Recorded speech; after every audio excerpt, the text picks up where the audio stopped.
控制中心，矿产资源勘探数据已汇总完毕。收到，继续保持通讯。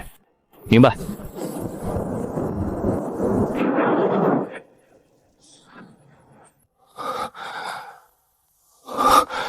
这是哪儿？我不是在测量吗？我记得被雷劈了，难道是穿越了？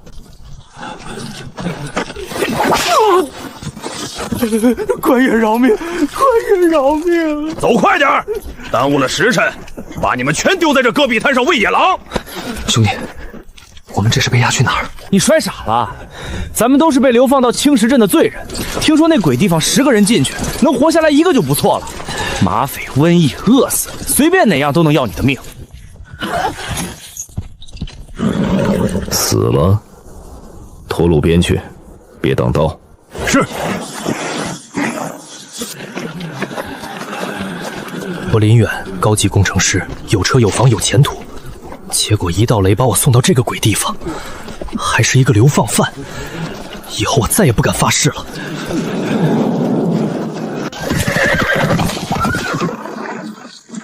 一群废物，连辆车都弄不出来。这车上是青石镇的粮草，要是出问题，你们都得饿死。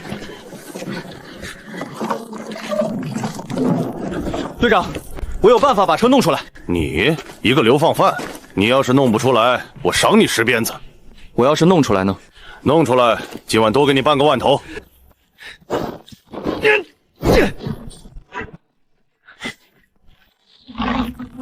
过来2个人，和我一起往下压。好。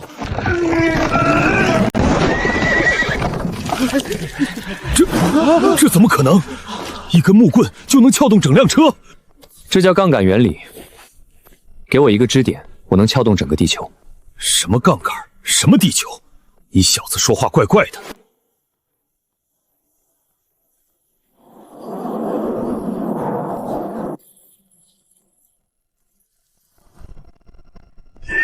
到了，这里就是青石镇。从今天起，你们就在这里自生自灭。想活命的，自己想办法。滚进去！完了，这鬼地方，我宁愿被砍头，也不想死在这种地方。黑色的岩层，那是露天煤矿；红色的碎石，那是铁矿石的风化面。这谷里有水源，虽然浑浊，但可以净化。四周山崖是天然屏障，易守难攻。手上有锤胆、铁匠、画榫卯结构、木匠、懂包扎、郎中。这不是一群废物，这是一支天然的工业团队。新来的，懂不懂规矩？想在这青石镇住下来，先交保护费。有吃的没有？有值钱的东西没有？我们是被流放的，身无分文，保护费没有。完了，这是刘三，青石镇的地头蛇，他手下有7、8个人。也好，正愁没机会立威，就拿你开刀吧。新来的，三哥，我再给你一次机会，把身上值钱的东西全交出来，以后每个月给三哥上供，三哥就让你在这青石镇活下去。我也给你一次机会，现在带着你的人走，以后见着我绕道。今天的事我就当没发生过。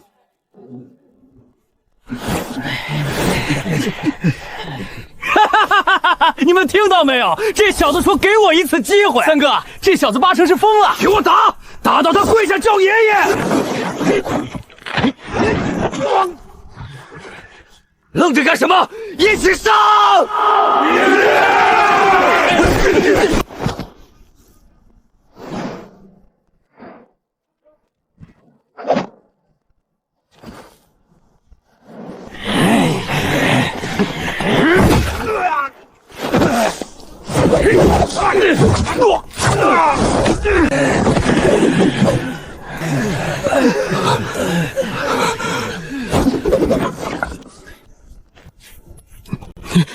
你到底是什么人？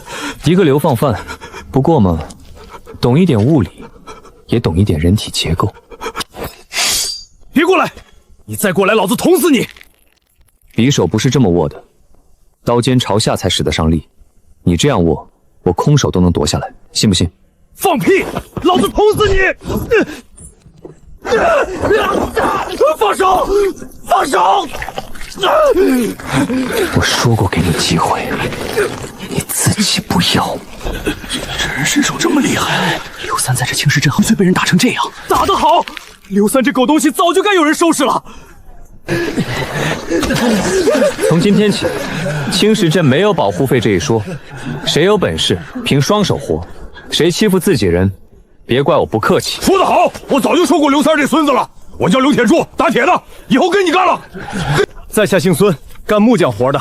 林兄弟身手了得，我愿意跟着你干。老夫姓陈，行医30年。林兄弟若有用得着的地方，尽管开口。跟我预判一样，这青石镇里藏龙卧虎，只是缺一个能把他们组织起来的人。姓林的，你给老子等着！老子收拾不了你，有人能收拾你。这水一股泥腥味儿，喝了闹肚子。镇里只有一口水潭，水混得跟泥汤似的。老朽见过不少人喝了这水活活病死的，可不喝渴死，两难。这水的问题，我有办法解决。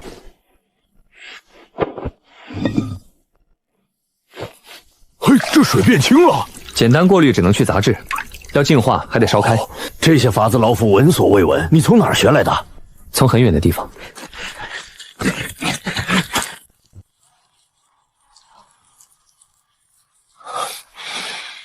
谁？三爷，是我，青石镇的刘三，有重要消息禀报。刘三儿，说吧，什么消息？三爷，青石镇来了个硬茬林远，一人打翻了我8个兄弟，还要费了保护费。三爷，这人在一天，咱们在那儿就收不到粮啊！林远，新来的？是，邪门的很。三爷，您带人杀过去吧。不必。下个月轮到青石镇收粮，我亲自去会会他。继续在那儿盯着林远，若到时说不出有用的情报，我就把你的耳朵割下来下酒。三爷放心，小的一定办好。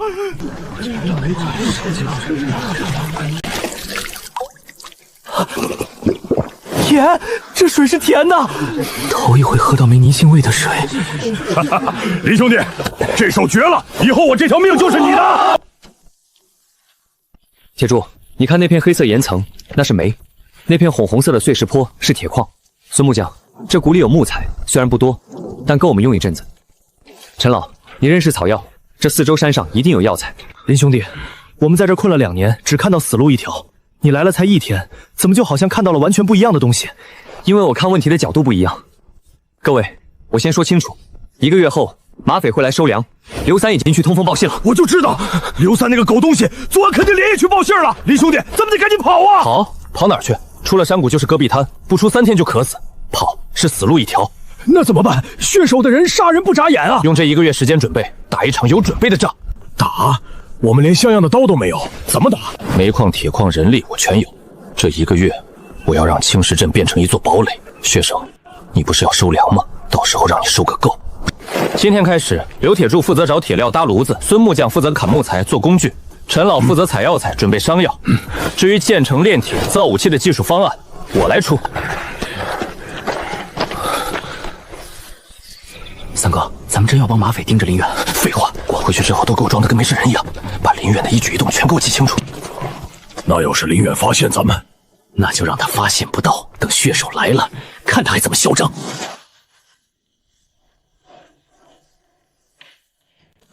诸位，安静。我知道你们在想什么，你们觉得这地方是等死的地方，你们觉得活着没希望，死了不甘心。但我要告诉你们，你们错了。错了？能怎么错？这鬼地方连官府都不……官府不管你，你就等死吗？没人救你，你就不会自救吗？你们看看这2块石头，这黑的是煤，能烧火；这红的是铁矿石，能炼铁。这山谷里漫山遍野都是这2样东西。有了煤就能烧窑，有了造工具，有了工具就能建房子、造武器、种粮食。没错，这山谷不是死地，这是老天爷给我们留的一条活路。但活路不是跪着求来的，是站着争来的。接下来我要说的是，你们有权知道，昨天被我打跑的刘三，夜里偷偷溜出山谷，去给马匪通风报信了。马匪、血手那些人，完了！我在青石镇2年，亲眼见过他们来收粮。前年杀了3个，去年杀了5个。那怎么办？赶紧跑吧！跑！出了谷口3天走不出戈壁滩，渴都渴死了。跑是死路，留下来躺着等死也是死路。但还有一种活法，打！拿什么打？招都没有。他们还有1个月来收粮，这1个月里，我教你们建窑、烧砖、搭炉、炼铁、造弩刀。1个月后，让他们有来无回。干！老子宁可被打死，也不愿意窝囊死。林哥说什么我干什么。老婆子我干不了重活，但能给你们烧水做饭。听见没有？跟着林兄弟干！刘铁柱，你带20个人去东南面那片黑岩层挖煤，煤是烧窑炼铁的本钱。交给我。孙木匠，你带15个人把山谷里所有能用的木材归拢来，粗的做梁主，细的做工具柄。明白。老朽一定办到。您5个梁中，尤其要止血的、消炎的。1个月后打仗，伤药必不可少。好煤，这煤烧起来火旺烟少，兄弟们加把劲儿，晚上就给大家加一顿干粮。天柱哥，林兄弟到底什么来头？咋什么都知道？不知道，他是唯一一个能把咱们从等死变成干活的人。看到没有？这是倒焰窑，这样烧出来的砖受热均匀，不会开裂。林哥，你说慢点，我记不住。不用记原理，按我说的干就行。你去和泥，你搬石头垒底座，你挖涧道，泥要摔透了，不能有气泡。有气泡的泥坯进窑一烧就炸。窑基要垫高3尺，火道要对着风口，提高窑温。林哥，你连烧砖都会？烧砖只是第一步，砖出来了建城墙，城墙建好了，马匪的马蹄子就跨不过来。做弩工得用韧性好的木头，砍下来先阴干3天，不能暴晒。孙师傅，林哥说的那个弩真比弓箭厉害。林兄弟给我画了张图，装个扳机，一扣就射出去，射程比弓箭远，力道比弓箭大。要是真做出来，这是地油草止血用的，碾碎了敷在伤口上，能止血生肌。陈老，这仗一定要打吗？不能跟马贵谈谈？谈？对付豺狼只能靠猎枪。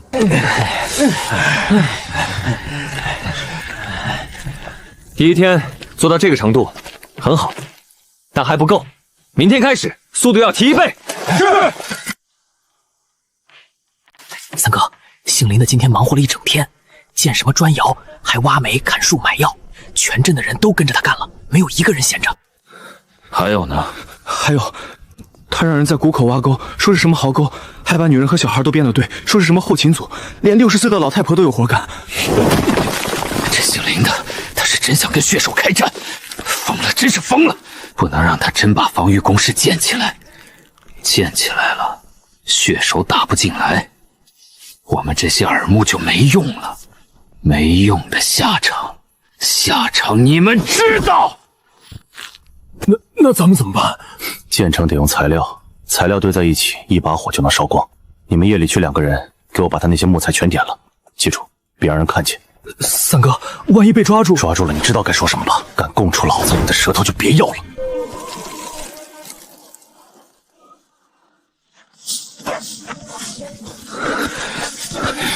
这要是被林远发现，别废话，三哥说了，点了就跑，快！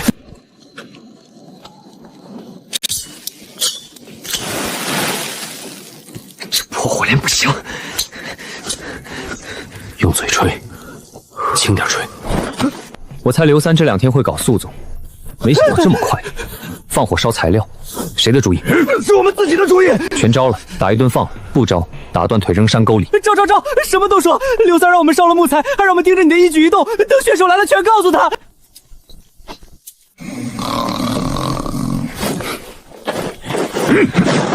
刘三儿，滚出来！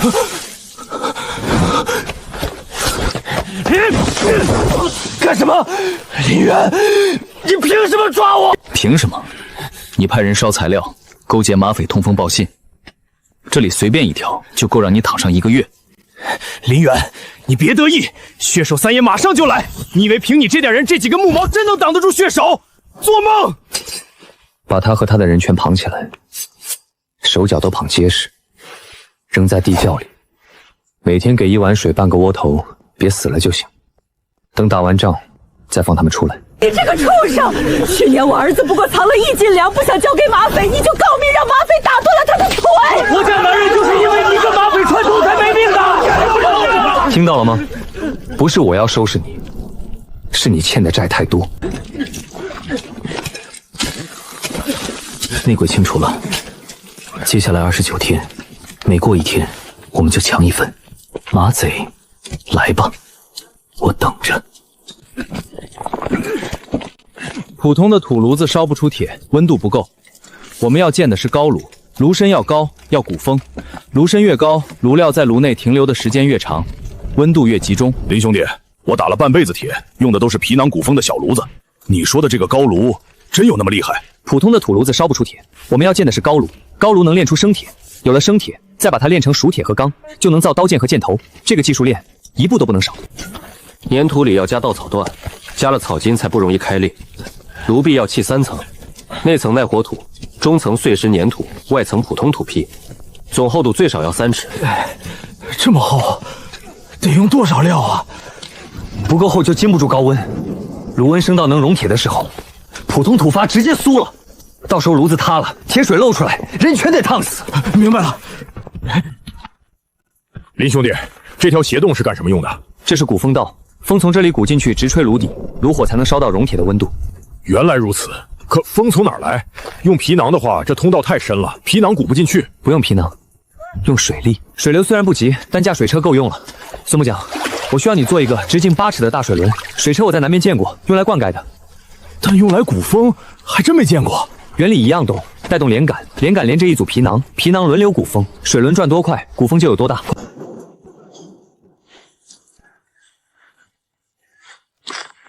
品味不低，但杂质太多，直接入炉的话，炼出来的铁质量不行，得先焙烧一下。焙烧？怎么个焙烧法？把铁矿石堆在柴堆上露天烧，烧到矿石开裂但不融化，这样能去掉一部分硫和杂质。焙烧过的矿石再入炉，铁水质量更好。我祖父也说过，好钢要用好料，原来从矿石开始就要处理。对，明天开始，铁矿石先焙烧，再入炉。碳粉加上硫磺和硝石，按比例混合，就是黑火药。这鼓里应该有天然硫磺和硝石，明天让人去找。硫磺有了，硝石矿洞里应该有，实在不行，老墙根的土刮下来也能提炼。林大哥，你还没睡？我给你端了碗热粥。进来吧。林大哥，你这是在做什么？在做一样东西，做好了能保命。大家都很害怕，虽然白天干活的时候没人说，但晚上回了屋都在怕马匪来了挡不住，怕忙活1个月最后还是死。你呢？你怕不怕？怕，但我爹说了你不一样，你能把我们从等死的人变成干活的人，我信我爹，也信你。你帮我办一件事，明天开始，你组织镇里的妇女，把所有人家的墙根土都刮下来，尤其是年岁久的、潮湿的老墙根。刮下来的土放在大锅里加水煮，煮出来的水再晒干，剩下的白色粉末全收起来，给我送来。墙根土，煮水晒干，那能出来什么？能出来一个让马匪做噩梦的东西。春草，林大哥真说这土有用，林大哥说有用就一定有用，大家别问了，多刮点，反正只要不是躺着等死，叫咱们干什么都行。这1个月我头一回睡得踏实。林大哥，你到底是什么人？为什么连墙根土在你手里都能变成宝贝？加料，再加一层煤，封炉口。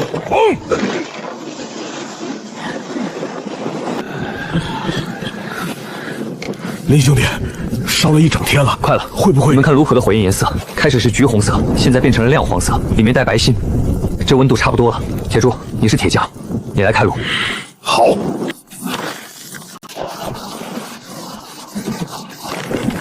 成功了，真的成功了！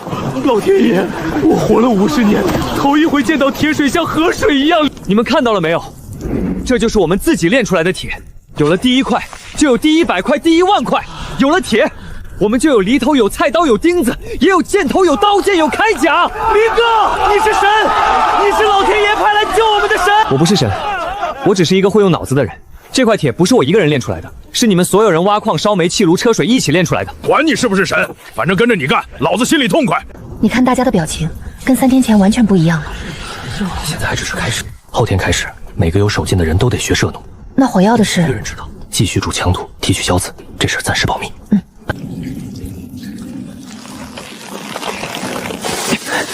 外面什么动静？你听得见吗？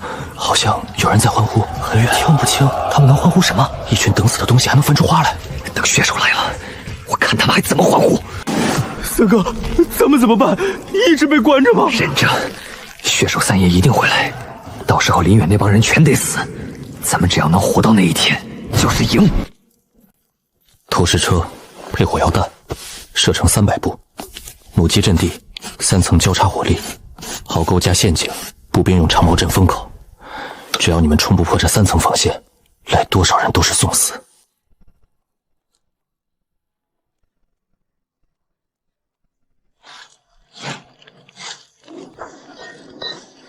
铁太脆，这样做出来的剑，砍几下就断。那怎么办？我已经按你说的用高炉铁水了，比皮囊炉炼出来的好多了。还不够，铁柱，今天开始我教你炒钢。炒钢？什么叫炒钢？生铁硬而脆，适合铸造，不适合锻造。要想打出能弯曲不折断的好刀剑，需要熟铁和钢。熟铁软，钢硬而有韧性。炒钢就是把生铁水放在长口炉里，不断像炒菜一样，生铁就变成了碳钢。搅拌铁水，那得多高的温度？人能受得了吗？不用人搅，用水车带动搅拌杆。你负责观察火候，什么时候铁水表面泛起花纹，咱们说的就是炒钢。要是真能打出好钢，我留铁柱这辈子就值了。先试一炉，成功后，所有箭头和刀剑全部用炒钢打。林大哥，按你说的，墙土煮出来的白粉末已经攒了3斤了。另外，陈老郎中帮忙找到了硝石矿，就在后山一个山洞里。3斤硝石加上木炭粉和硫磺，能配出差不多5斤火药，够用了。林大哥，这火药到底有多厉害？木炭粉、硫磺、硝石，按一定比例混合就是火药，塞进陶罐里，点火扔出去，能把方圆1掌的东西全炸碎。能炸死人？能。林大哥，这东西我来配，你教我怎么配？我一个人关在屋里配，配好锁起来，开战前谁也不让碰。你知道这很危险吗？配火药的过程中稍有不慎，你就没了。那也比死在马匪刀下强，至少我死的有用。碾成细粉越细越好，混合的时候用木勺，不准用铁器，记住了吗？硝石7成半，木炭1成半，硫磺1成，不准用铁器，不准有明火，记住了。好，从今天起，你就是青石镇的军工部长。军工部长是什么？管火药的官。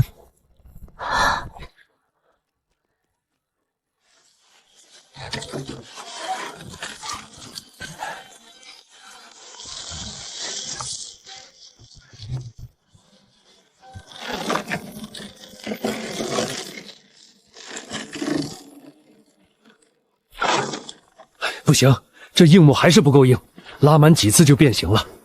林兄弟，这咋整？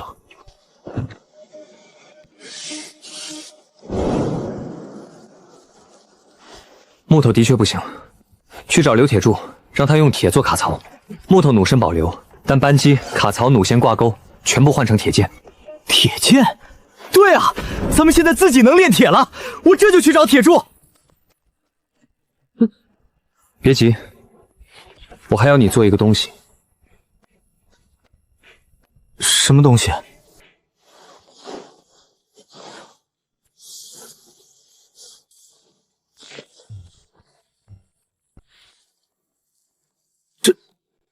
这东西能把石头扔出去？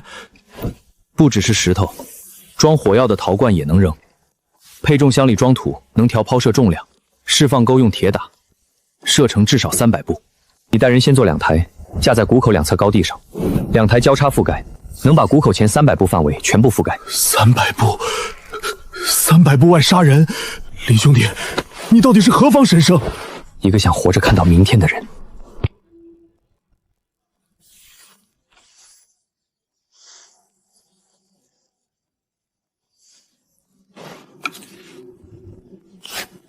120人，骑兵、云梯，够了，全都够了。来吧，血手，我给你准备了3重惊喜。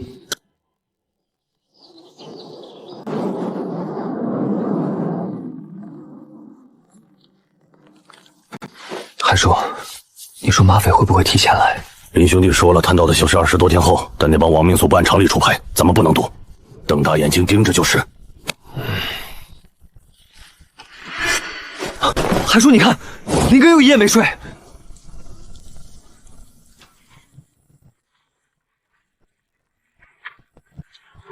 林兄弟，这批砖马上就能出窑了。我按你说的控制火候，烧出来的砖应该都是青灰色，那是最好的成色。出窑后先搬到谷口，优先加固城墙，其次铺路面。砖头不够的话，第2窑马上接着烧。得令。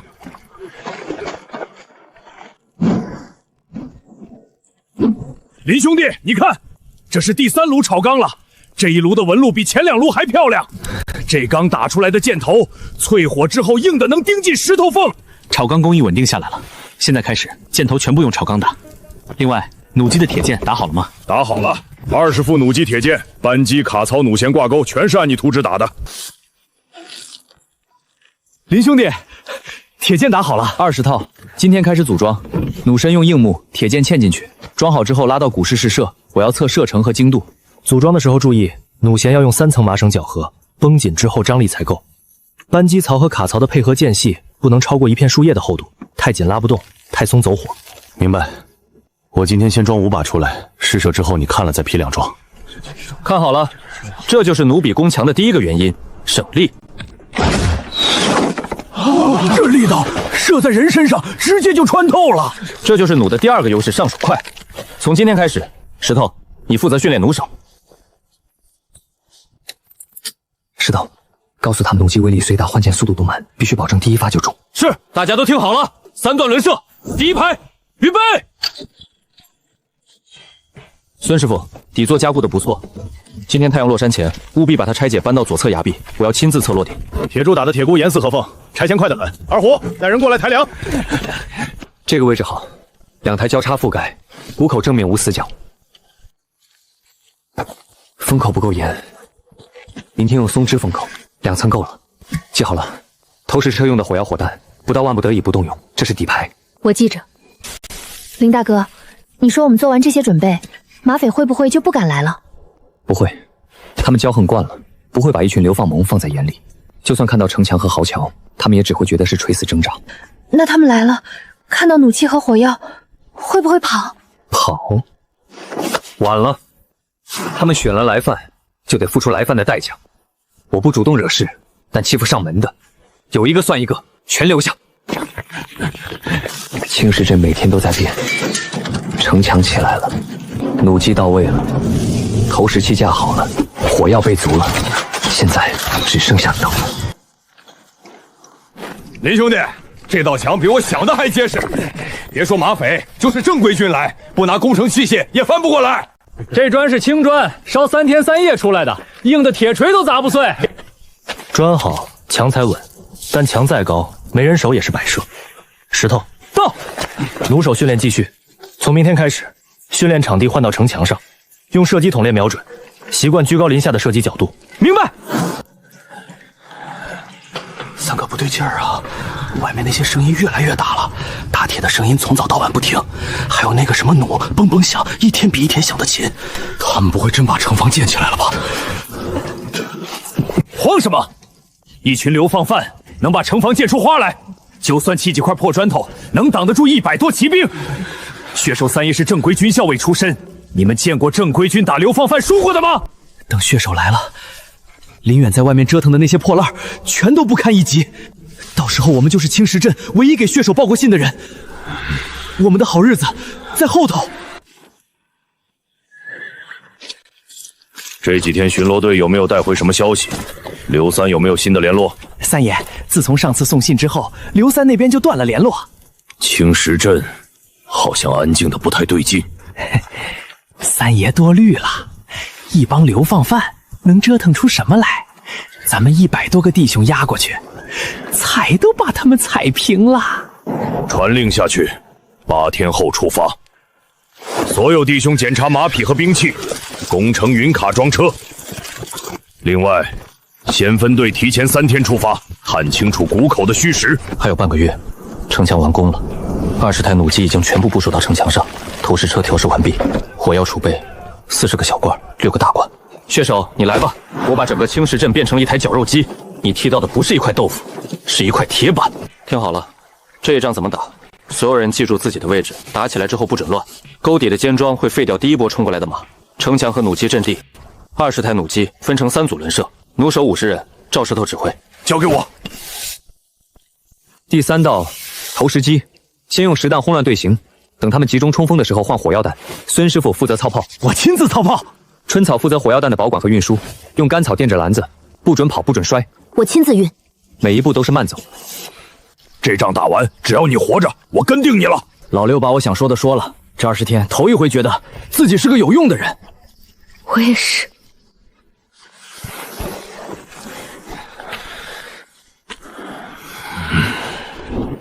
打完仗，我带你们过不用担惊受怕的日子，但现在先打赢再说。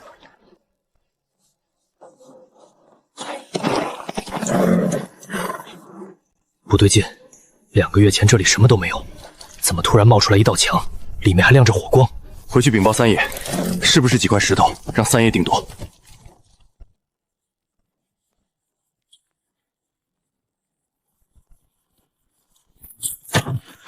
林兄弟，有探子，马匪的探子！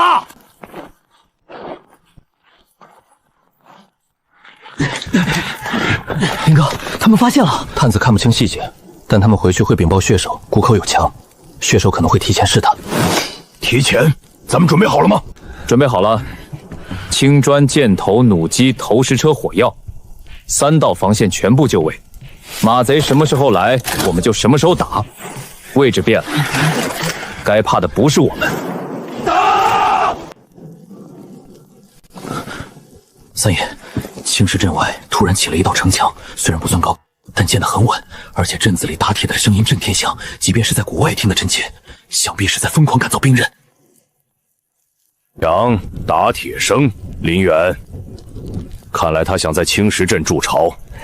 三爷，要不要派人试探？不必，有墙更好。传令，10天后准时出发。我要亲自看看他的墙能挡我几个冲锋。林哥，都守了5天了，不会因为一个鬼影都没有？血手是正规军出身，探子回去禀报之后，他反而会更想来看看，到底是什么人敢在青石镇砌墙。那咱们天天这么守着，守株待兔，比的不是谁跑得快，是谁更有耐心。去，把今晚值夜的弩手都叫起来，再练一遍夜射。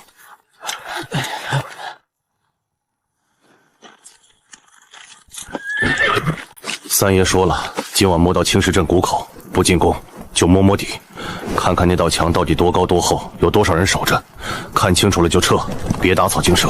狼哥，三爷也太小心了，一群流放犯能有什么本事？咱们20个人冲进去，把那个叫林远的脑袋摘了，回去三爷肯定重赏。三爷的命令是侦查，不是进攻。谁擅自行动，回去我扒了他的皮，听明白没有？明白了。熄掉火把，摸黑靠近。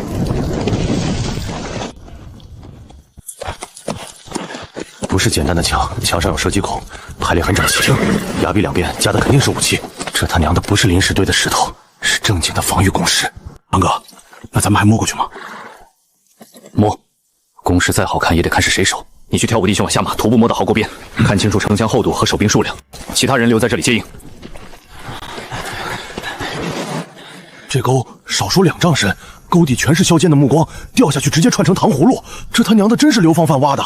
城墙也不对，你看那齐石缝，正经窑里烧出来的青砖，这帮人从哪儿弄的砖？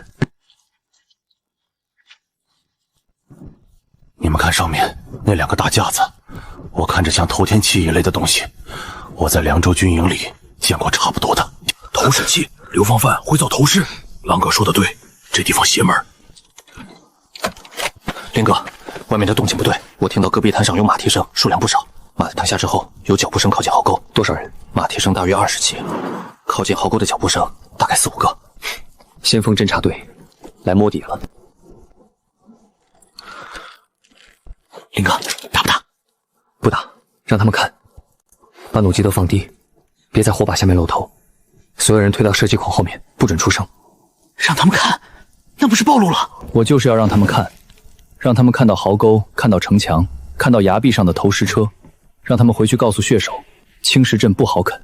血手越是觉得我们不好啃，就越会犹豫。敌人犹豫了，我们就多一分胜算。但如果他们有人掉进壕沟或者翻墙进来，就用矛解决。记住，不能用弩，不能暴露火力配置。矛刺完了拖下去，别留尸体在沟边。明白。狼崽子们要是敢翻墙，老子一个一个砸扁。你到城墙东段守着。是。黑子去西段，石头留在这里，弩机队保持静默。所有人听我号令，我学夜游叫3声才准动手，否则就算敌人踩到你脸上，也不准动。壕沟2丈宽，深度看不清，有尖章。城墙高1丈左右，青砖砌的，有射击孔。崖壁两边有大型器械，8成是投石器。守兵数量不多，但很警觉。画完没有？差不多了，赶紧走。这地方待久了，心里发毛。画完了，撤。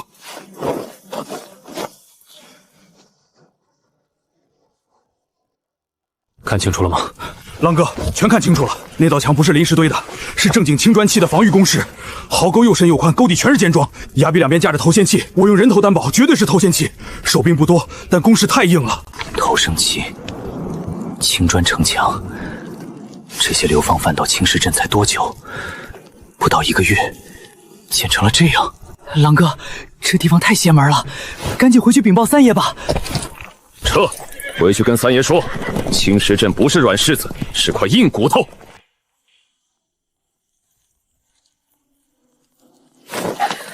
全撤了，27，往北走了。走了，他们真走了。今天走了，过几天会来更多。石头，去把所有人都叫起来，核心组到水潭边集合。现在半夜呢？现在，马匪的先锋探完了，主力随时可能提前发动。从现在开始，所有弩机装弦不懈，火药弹立刻从沙坑搬到崖壁阵地，一刻也不能耽误。粮食和水也要立刻集中到城墙下，通知所有人，今晚开始全员睡在阵地上，整个带弹。今晚来的是独耳狼的探子，血手收到消息后，可能会趁我们以为还有时间的时候，打我们一个措手不及。他是正规军出身，极有可能提前出动。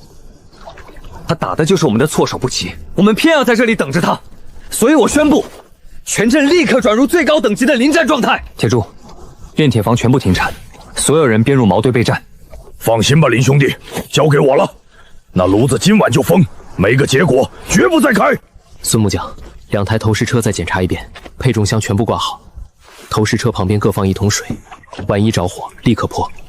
天亮前我会再检查一遍。石头，弩机队分3班倒，城桥上必须随时有15台弩机上弦。老韩、黑子，眼睛不准眨，看到戈壁毯上有火光，立刻敲钟。立命！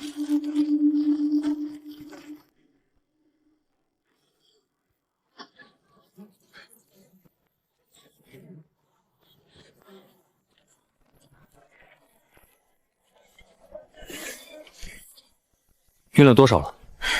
小罐30个，大罐3个，再跑一趟就够了。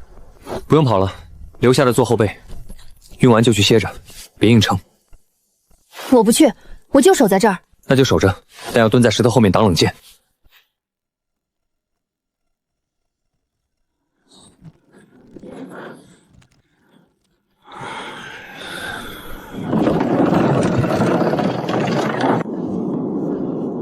能做的全做了，现在是等马匪来，等他们把脖子伸进这台绞肉机。我从不相信命运，但我相信计算，而我的计算告诉我，这场仗我们能赢。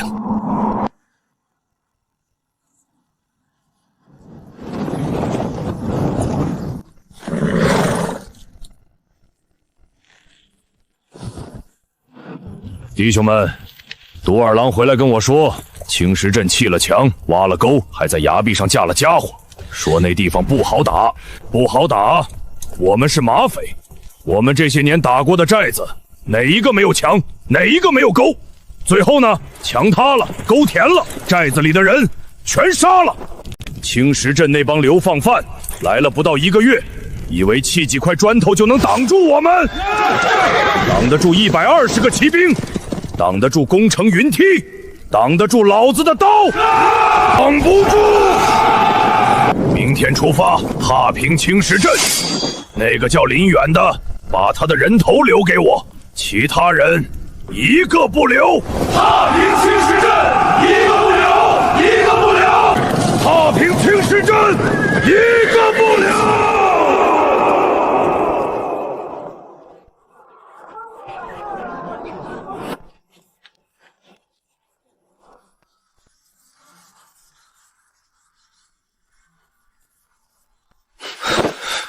韩叔，看，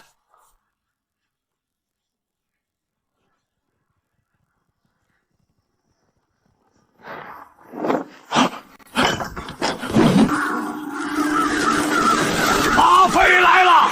马匪来了！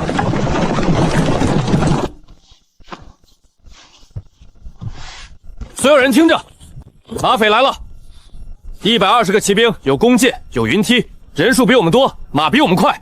但我们有城墙，有弩机，有投石车，有火药，我们有准备，有地利，有脑子。他们是来杀人的，我们是来守家的，不一样。都记得自己的位置吗？记得，记得。知道什么时候放箭吗？等他们进了射程。知道什么时候点火药吗？等他们集中冲锋。好，现在所有人上弦，矛手矛尖朝前，投石车装实弹，等着他们来。三爷，那道沟太宽太深，马冲不过去，得先架云梯过沟，然后才能攻城。那就架云梯。传令，第一队30人下马推云梯过沟，过沟之后搭城。第二队30人马上弓箭掩护，等第一队搭上城墙，第3队全部骑兵直接冲过云梯撞城门。那个投石车怎么办？投石我见多了，冲得够快，他们一发都打不出来。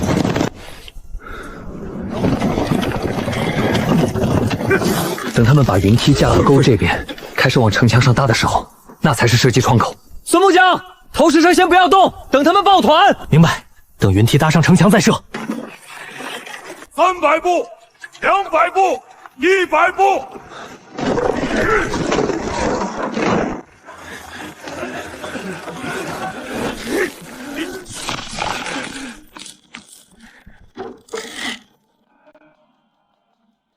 放！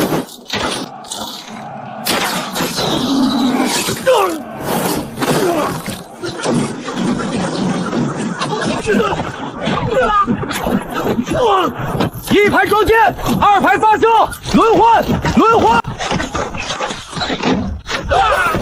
射程不够，我们的弓射程不够，他们的弩比我们远。这弩的射程不是普通猎弩，是军弩。这帮流放犯从哪儿弄的军弩？三爷，第一波过沟的弟兄伤亡大半，云梯上不去，怎么办？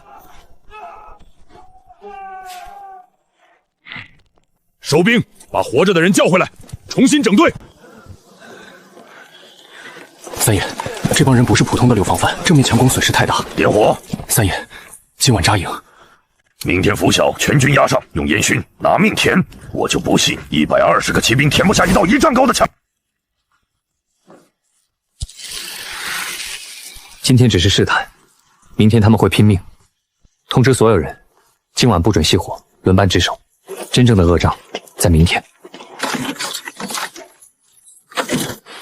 敌人主力全到了，林哥，明天他们还敢不敢来？不但会来，而且会拼命。去，让大家检查弩弦，那是耗材，必须备足。孙师傅，明天先用实弹砸，尽量杂乱他们的冲锋队形。等马匪全部集中到壕沟前退不出去时，再换火药弹。这大罐杀伤半径达10丈，但我们一共只有6个，一定要省着用。听我旗号再点火。林兄弟放心，这铁挂钩我磨得极滑，绝对一扣即发。老朽行医30载，从没见过像今天这样的仗。明天的伤亡会更糟，那不是擦伤了，会有断胳膊断腿，甚至是箭矢直接穿透胸口。春草，热水和麻烦付要备双倍。都给老子听好了，谁第一个登上那道墙，上哥提到1万两赏银。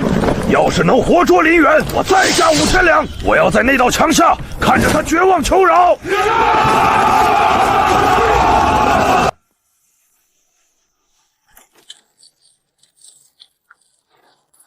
来了。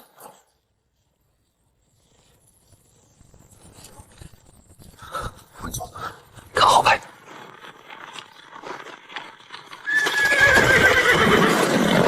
那道沟马冲不过去，第一队下马推云梯，给我冲过沟搭墙！老子要看看这墙里到底多少流放犯的血！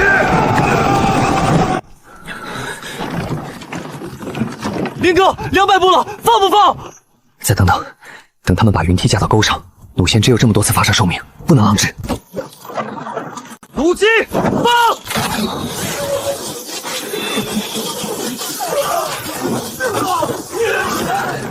一排退后装箭，2排补位，后者停火。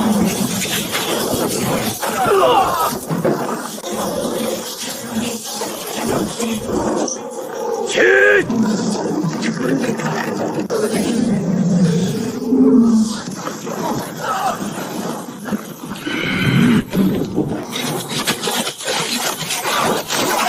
一帮怂货，都给我冲！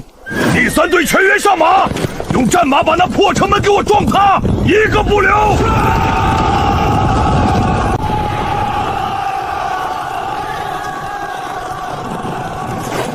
使车，换火药弹，大关放！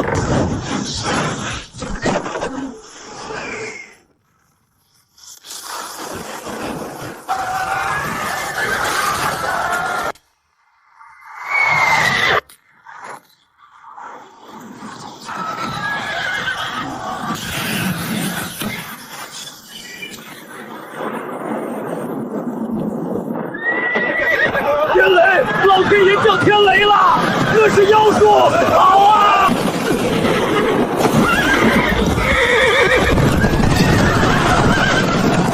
这他娘的是什么东西？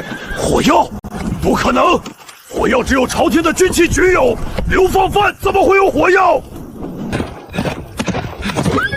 三爷，顶不住了，弟兄们死伤过半，再不撤全得交代在这儿。撤！鸣金收兵！撤！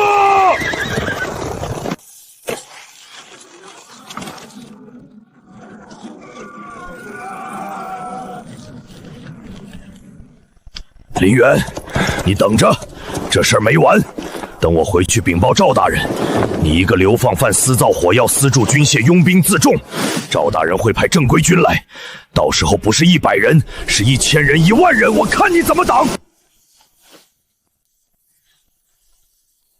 真正的敌人在凉州城里。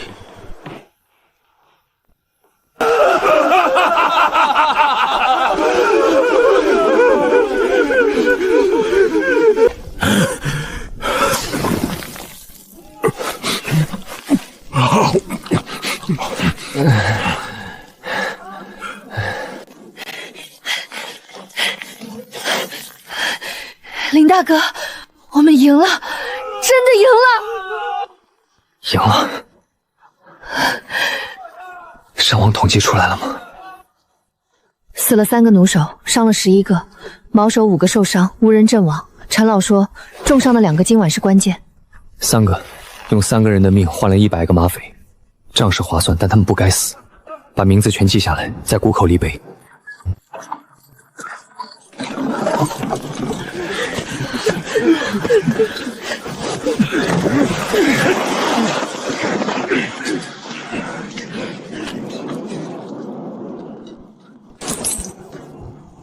凉州军旗监库兵编号。林兄弟，你来看这个。这不是马匪的东西，这是凉州官府军器监库兵腰牌。官府的人，马匪里有官府的人，更可能是凉州的军械通过某种渠道，源源不断的流到了马匪手里，这就是铁证。军旗监归知府管辖，管他是知府还是知州，大不了跟他拼了。不能硬拼，他手里有兵有粮有朝廷，硬拼是送死。从明天开始，青石镇进入第2阶段发展。我们不打他，我们要让他来打我们，然后把这变成商业战场。我们炼铁、烧玻璃、改良农具，用技术降维打击，用经济手段封杀赵怀德。他想封死我们，他封不住。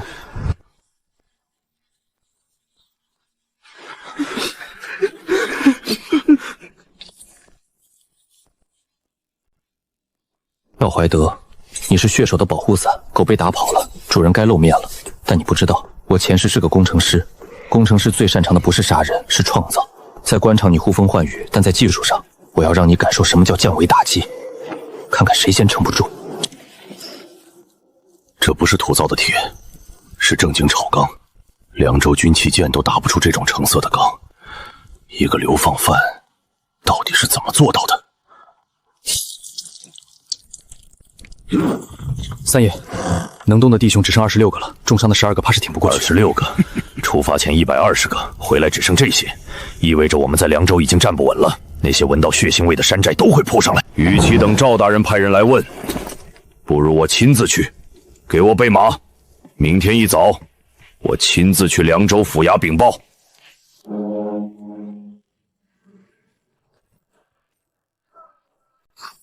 站住！知府衙门，闲人免进。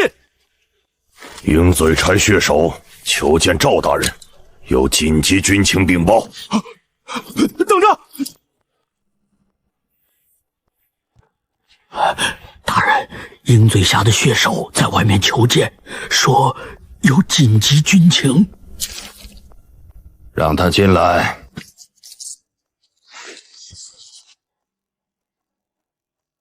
大人，青石镇出了变故。什么变故？卑职带了120个弟兄去收粮，回来只剩26个。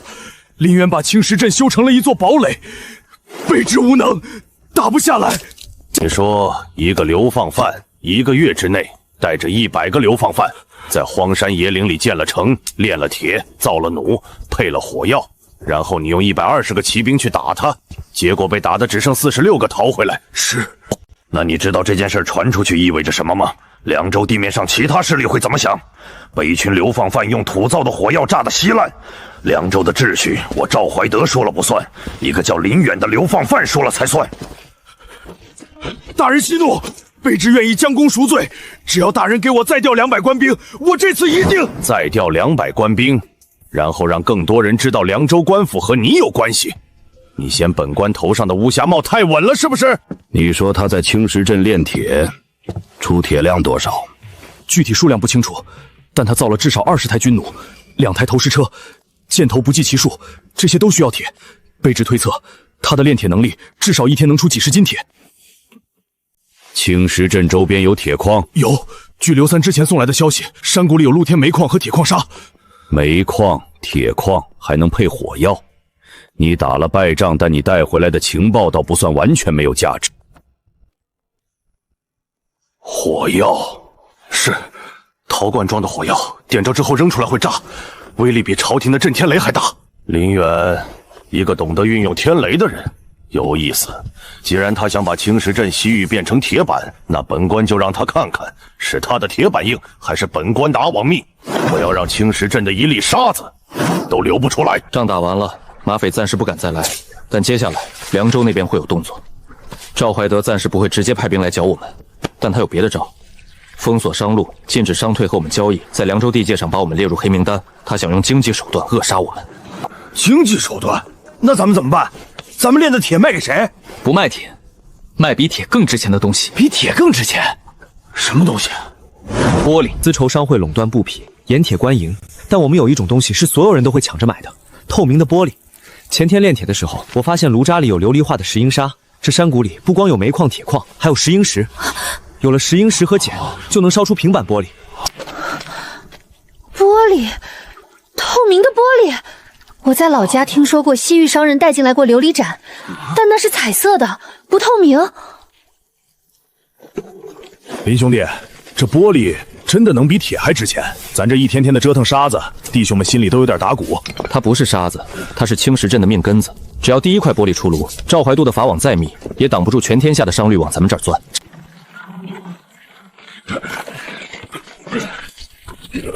林兄弟，搅拌杆按你说的剥了铁皮，磨得精细，保准耐烧。好，温度要稳。这一摇火，不仅是炼玻璃，更是炼咱们青石镇的未来。